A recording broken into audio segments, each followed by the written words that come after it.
Hola, muy buenos días. Les damos la bienvenida a una nueva entrevista en Valor Futuro TV. En esta oportunidad nos encontramos junto a Luis Eduardo Escobar, gerente de estudios de Imaginación, a quien le damos la bienvenida hoy una vez más en Valor Futuro. Buenos Hola, días, Luis Constanza, Eduardo. un gusto verte. Buenos días, un gusto igualmente.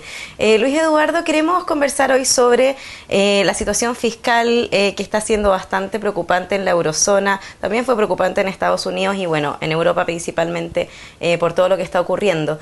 ¿Cómo estás viendo la desaceleración de las economías y también la situación fiscal que se vive en el viejo continente? Lo que vemos es que la economía mundial se está estancando, digamos, a una tasa de crecimiento que cada vez el Fondo Monetario la va rebajando en términos de sus perspectivas. En su última edición de las perspectivas de la economía mundial, que fue publicada la semana pasada, de nuevo rebajó un poco la tasa de crecimiento del mundo a 3,4%.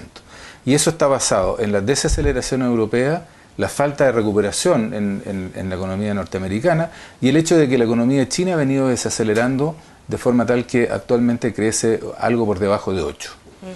En la última consulta con China, el Fondo Monetario Internacional proyecta de que a raíz de ciertas medidas que están tomando en China, la economía china podría mantener una tasa de crecimiento de 8 y tal vez de 8,5% para el próximo año. Pero también dice que los riesgos son a la baja, de que esto no es fácil lograrlo, porque hay que hacer una transición de una economía de altas tasas de inversión a una economía más bien de consumo. Así que es una situación bastante incierta y compleja, sobre todo compleja. Ahora, si eso lo aterrizamos a países como el nuestro, ¿cuál es la situación que estamos viendo en cuanto a algún déficit fiscal o la situación fiscal que estamos viviendo en Chile? Porque, como comentábamos, fuera de cámara estamos viendo que los commodities están experimentando una baja, pese a que se mantienen en buenos niveles. ¿Cómo estás viendo esa situación? Parte del impacto de la economía mundial en Chile tiene que ver con el sistema financiero, tiene que ver en general con las exportaciones, pero muy particularmente tiene que ver con las exportaciones de cobre. Entonces, si uno hace un breve recuento, digamos, de lo que ha ocurrido con el precio del cobre, resulta que a partir del último trimestre o la segunda mitad del año 2003, cuando China entra de frentón, digamos, en el mercado de materias primas mundial como gran comprador, el precio del cobre se dispara. Y eso generó lo que los especialistas han llamado un superciclo de precios del cobre. Hoy día Chile, el fisco chileno, nuestro Ministerio de Hacienda, digamos, depende mucho más que en la década del 90 de los ingresos del cobre. Más del 20% de los ingresos fiscales y del gasto público están siendo financiados con ingresos del cobre. Y eso porque tenemos proyectado un precio de largo plazo de algo más de $3 por libra. Y actualmente el precio sigue estando por encima de los $3 por libra, así que por el momento no tenemos problema. Claro. Y eventualmente el precio del cobre va a caer de todas maneras, es un problema de tiempo nomás.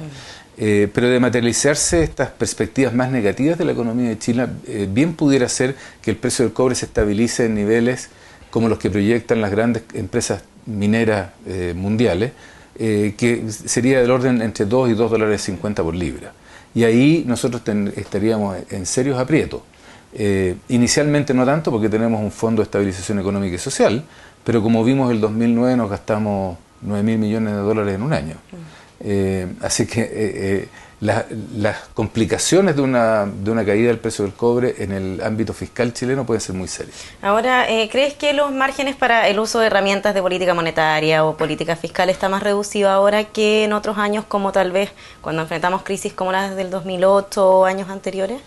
Yo diría que desde el punto de vista del corto plazo estamos más o menos bien posicionados para enfrentar fluctuaciones. El tema es que si hay un ajuste estructural, digamos, si se acaba el superciclo alto de precios del cobre, en el mediano y largo plazo estamos mucho más complicados. O sea, si nosotros tenemos que volver a la etapa de la década de 1990, digamos, en que solo el 5% del gasto público estaba financiado con ingresos del cobre, versus 20% de hoy día, ahí tenemos un problema mayor. Entonces, es en ese contexto que es interesante la discusión sobre la reforma tributaria que plantea el gobierno actual, porque 700 millones de dólares o 1.000 millones de dólares como máximo, que es lo que ellos están planteando, no tiene nada que ver con las necesidades estructurales de la economía chilena, porque yo no veo a nadie hoy día discutiendo en Chile de que hagamos una reducción importante del gasto público. Por el contrario, las demandas van en el sentido de aumentarlo. Claro, entonces, ¿cuáles vendrían a ser las estrategias que podría seguir el Estado, el gobierno o a nivel país si es que se están planteando este tipo de reformas tributarias que tal vez no van acorde a lo que se necesita? Bueno, yo creo que al gobierno hay que agradecerle haber puesto este tema sobre la mesa. Creo que es una oportunidad que no se debe desperdiciar de iniciar una conversación mucho más profunda sobre cómo vamos a hacer el ajuste fiscal. Hoy día tenemos un déficit estructural. Recordemos de que la regla del superávit fiscal, del superávit estructural fiscal, partió siendo con un superávit del 1%. Eso después se fue rebajando y hoy día ya estamos francamente en una situación de déficit estructural. Es decir, que al precio de largo plazo calculado por los expertos para el presupuesto, la economía chilena está en déficit. O sea, estamos gastando más de lo que ganamos, de lo que deberíamos ganar a mediano plazo. Entonces, esta es la ocasión para empezar a discutir con mucha anticipación y con bastante calma sobre la combinación que vamos a hacer de ajuste de gasto fiscal, cosa que yo veo muy difícil, y la estructura de impuestos que vamos a hacer, que necesitamos para hacer sostenible el gasto fiscal que tenemos actualmente y el que aparentemente el país necesita si llevamos adelante las reformas de las que se están hablando en educación, salud, pensiones, etcétera.